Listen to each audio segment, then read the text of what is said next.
ಕೈಗಾರ ಕಟ್ಬೋದು ಕಾಲ ನಿಮಿಷ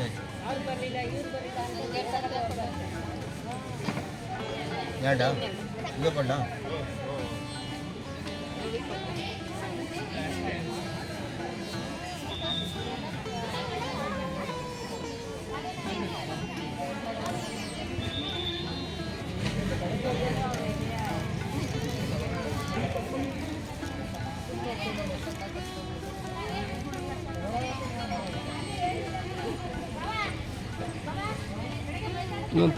ವೀಕ್ಷಕರೇ,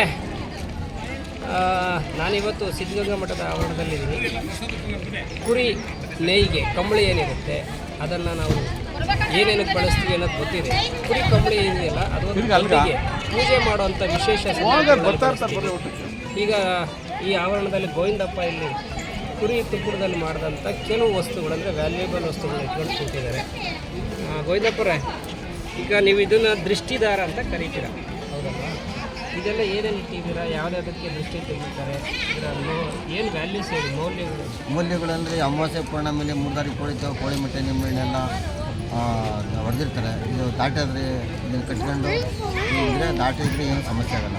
ಆಮೇಲೆ ಮದುವೆಯಲ್ಲಿ ಕಂಕಣದಾರ ಕಟ್ತಾರಲ್ಲ, ಏನಕ್ಕೆ ವಾಸಿಂಗದಲ್ಲಿ ಕುಡಿದಾರನ ಅದು ದುಷ್ಟಶಕ್ತಿಗಳು ಪ್ರವೇಶ ಬರ್ದಂಗೆ ಇಲ್ಲಿ ಹೊಸ ಏನಿದೆ ಅಂತ ಹೇಳ್ಬಿಟ್ಟು ದುಷ್ಟಶಕ್ತಿ ತಡೀಲಿ ಅಂತ ಹೇಳ್ಬಿಟ್ಟು ಅದರಿಂದ ಕುಡಿದಾರ ಗಾಡಿಗೆಲ್ಲ ಕಟ್ಟಿದ್ರಿಂದ ಅದು ಪ್ರವೇಶ ಇರೋದಿಲ್ಲ ಅಂತ.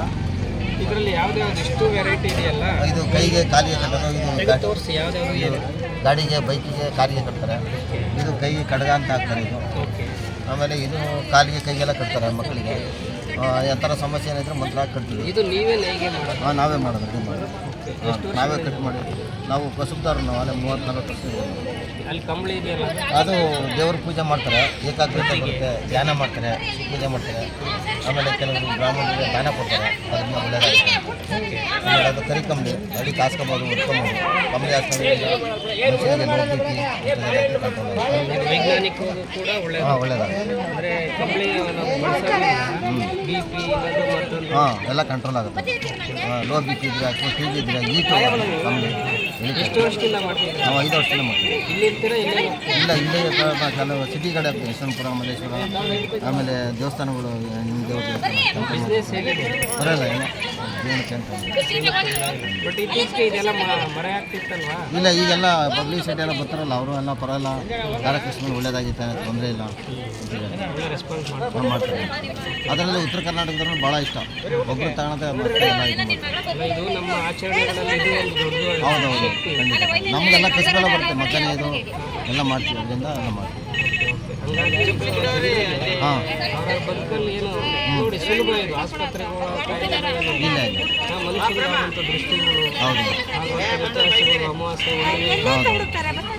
ಇಲ್ಲ ನೀವು ಮುಂದಿನ ಜನರೇಷನ್ ಮಕ್ಕಳಿಗೆ ಕಲಿಸಿದ್ರ?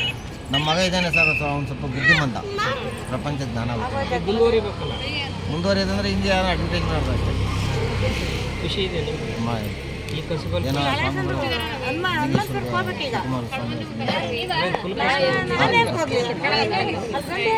ನಾವು ದಾಸರ ಇದಾ ನೀವೇ ಕಟ್ತೀರಾ? ನಾವೇ ಕಟ್ತೀವಿ. ಏನೋ ಸಮಸ್ಯೆ ಕೊಡ್ತೀವಿ. ಹೆಣ್ಮಕ್ಳಿಗೆ ಎಡಗೈ ಎಡಗಾಲು, ಗಂಡು ಮಕ್ಳಿಗೆ ಬಲಗೈ ಬಲಗಾಲು. ಕಾಲು ಕಟ್ಕೋಬೇಕು? ಹಾಂ, ಕಾಲಿ ಕಟ್ಟಿದ್ರೆ ಏನು? ಅದು ಅಷ್ಟೇ. ಅದು ಅಮಾವಾಸ್ಯೆ ಪೂರ್ಣಮೇಲೆ ದಾಟ್ತಾರಲ್ಲ, ಪ್ರವೇಶ ಇರೋದು. ಹೆಣ್ಮಕ್ಳಾದ್ರೆ ಎಡಗೈ ಎಡಗಾಲು, ಗಂಡು ಮಕ್ಕಳು ಬಲಗೈ ಬಲಗಾಲು.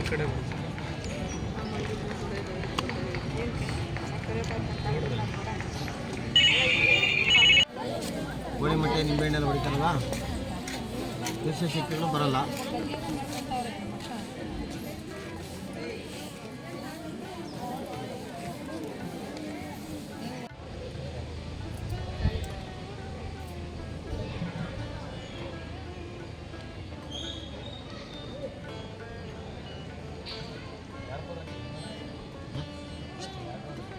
ಆಗಲ್ಲ ಒಂದು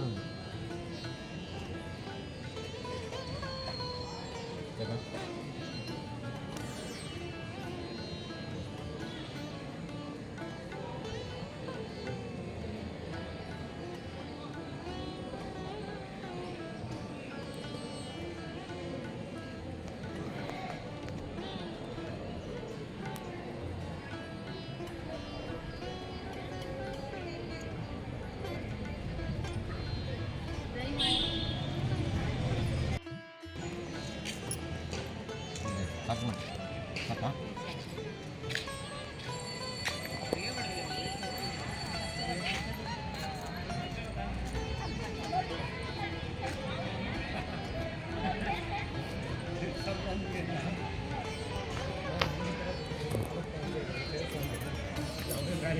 ಇದೆಯಾ ಕಾಲಿನ ಸಮಸ್ಯೆ ಇಲ್ಲ ಸರ್? ಕಾಲಿನ ಸಮಸ್ಯೆ ಇಲ್ಲ? ಒಂಚೂರು ನೋವು ಅದು ಈ ಕಾಲನ ಇದು ಎರಡು ಅಲ್ಲ ಇಲ್ಲಿ ಬಿಡ್ರ ಇಲ್ಲಿ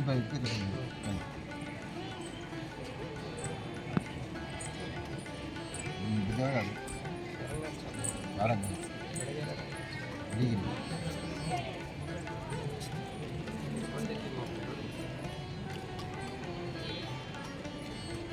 ರಂಗಣ ಅಂದರೆ ಒಂದು 6-7 ಬರ್ತವೆ.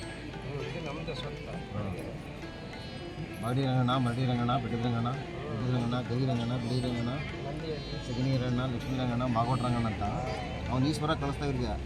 ಅವು ಯಾರೋ ಗಂಜನ ಯಾರೋ ಬಂದಿದ್ದೀವಿ ಗುಂಪಿಗೆ. ನೀವು ಎಲ್ಲಿ ಲೇಟ್ ಆಗ್ಬಿಟ್ರೆ ಬೆಳಗರ್ತಾರೆ ಅಲ್ಲೇ ಲೇಟ್ ಆಗ್ಬಿಡ್ಬೇಕು. ನೀವು ಬರ್ಬೋದು ಮತ್ತೆ ಕೈಲಾಸ ಬಂದಾಗ ಲೇಟ್ ಆಗ್ಬಿಡ್ತದೆ, ಆಚೆ ಸಿಗಲ್ಲ, ಅಲ್ಲೇ ಲೇಟ್ ಆಗ್ಬಿಡ್ತು. ರಂಗಣ್ಗಿರಿ ಹಂಗಾಗಿ ದೇವರೆಲ್ಲ ಮಾಗೋಟ್ ರಂಗಣ, ಮಡಿ ರಂಗಣ, ಬಿಡಿ ರಂಗಣ, ಬಿಡಿ ರಂಗಣ ಒಂದು ಅಂಟದ್ದು ಹೇಳ್ತಾನೆ. ಇತಿಹಾಸನೂ ಗೊತ್ತಿಲ್ಲ. ಹಾಂ ನಾನು ಇದೇ ಮಾಡ್ತಾನೆ. ಏನು ಒಳ್ಳೊಳ್ಳೆ ಕಡೆ ಇದ್ದಿತ್ತು. ನಮ್ಮನೆ ಬಿಡ್ಬೇಕಲ್ಲ, ಕಂಪ್ಲೀಟ್ 50 ರೂಪಾಯಿ ಕೊಡ್ತಾರೆ. ಅವಾಗ 5,000 ರೂಪಾಯಿ ರೇಟ್ ಇತ್ತು. 50 ರೂಪಾಯಿ ಕೊಡ್ತಾರೆ, ಅವ್ನು ಕೊಡೋದು 100 ರೂಪಾಯಿ ಕಮ್ಮಿ ಕೊಡೋದು. ಉದ್ಯೋಗ ಅವಾಗ ಬೆಲೆ ಬೆಲೆ ಇತ್ತು. ಕೃಷಿಕನಿಗೆ ಬೆಲೆ 200 ರೂಪಾಯಿ ಸಂಬಳ ಕೊಡ್ತಾರೆ. ಅದು ತಿಂಗಳೆಲ್ಲ ಮಾಡೋದು ಕೆಲಸ ಅಲ್ಲ ಕೂಲಿ ಕೆಲಸ ಮಾಡ್ತಾನೆ. ಅವಾಗ ಇದು ಆಮೇಲೆ ಪೊಲೀಸಿಗೆ ಬಂತು ಸೆಲೆಕ್ಷನ್ ಇಲ್ಲ, 5 ರೂಪಾಯಿ ಹಣೆ ಬರೋದು ಏನಿಲ್ಲ. ಕುಲಕಸ ಮಾಡ್ತಾ ಇದೆಯಾ, ಖುಷಿಯಾಗಿ ಯಾವುದು ಮಾಡ್ತೀವಿ ಅದನ್ನ ಕೆಲಸ ಯಾರು ಬೇಕಾದ್ರೂ ತಗೋಬೋದು. ಮಾಡ್ತೀವಿ, ಖುಷಿಯಾಗಿ ಮಾಡಿ. ನಮಗೆಲ್ಲ ಕಟ್ ಮಾಡೋದಲ್ಲ. ನಿಮ್ಮ ಬೇರೆ ಕಡೆ ಎಲ್ಲ ಕಟ್ ಮಾಡೋಕೆ ಹೋಗ್ತಿಲ್ಲ. ಏನು ಕರಿ ಕಂಬಳಿ, ಕುರಿ ಒಂದು ಉಣ್ಣೆನಲ್ಲಿ ಮಾಡ್ತಕ್ಕಂಥ ಈ ವಸ್ತುಗಳೇನಿವೆ ಇದರ ವ್ಯಾಲ್ಯೂಸನ್ನು ಗೋವಿಂದಪ್ಪ ತಿಳಿಸ್ತಾ ಹೋದರು. ಆಧುನಿಕ ಜಗತ್ತಲ್ಲಿ ಇದನ್ನೆಲ್ಲ ಮರೆಮಾಚುವಂಥ ಸಂದರ್ಭದಲ್ಲಿ ಗೋವಿಂದಪ್ಪ ಹೇಳೋದು ಮಾತು, ನಮ್ಮದು ಕುಲಕಸಬು. ಇತ್ತೀಚೆಗೆ ಇದರ ಅವೇರ್ನೆಸ್ ಬರ್ತಾ ಇದೆ. ಯಾವುದೇ ದೊಡ್ಡ ಮಟ್ಟದ ಖರ್ಚಿಲ್ಲದೆ ಸಣ್ಣ ಮಟ್ಟದಲ್ಲೇ ಸಣ್ಣ ಪುಟ್ಟ ಆಗ್ತಕ್ಕಂಥ ವ್ಯತ್ಯಾಸಗಳು ಮಕ್ಕಳಿಗಾಗ್ಬೋದು, ಹಿರಿಯರಿಗಾಗ್ಬೋದು, ದೊಡ್ಡವ್ರಿಗಾಗ್ಬೋದು, ದೃಷ್ಟಿದೋಷ ತೆಗಿಬೋದು. ಜೊತೆಗೆ ಗದ್ದಿಗೆ ಇದೆಯಲ್ಲ ಅದು ಶ್ರೇಷ್ಠವಾಗಿ ಬಳಸ್ಬೋದು. ಈ ಕುಲಕಸಬನ್ನು ನಾನು ಮುಂದುವರಿಸ್ತಾ ಇದ್ದೀನಿ ಅಂತ ಗೋವಿಂದಪ್ಪ ಹೇಳಿದ್ರೆ ನಿಜವಾಗ್ಲೂ ನಮ್ಮ ಸಂಸ್ಕೃತಿಯನ್ನು ಉಳಿಸುವಂಥ ಕೆಲಸ ಗೋವಿಂದಪ್ಪ ಮಾಡ್ತಾರೆ. ಅವರು ಕೂಡ ಈ ಉದ್ದಿಮೆನಲ್ಲಿ ಇನ್ನೂ ಯಶಸ್ಸು ಕಾಣಲಿ ಅಂತೇಳಿ ನಾನು ಹಾರೈಸ್ತೀನಿ.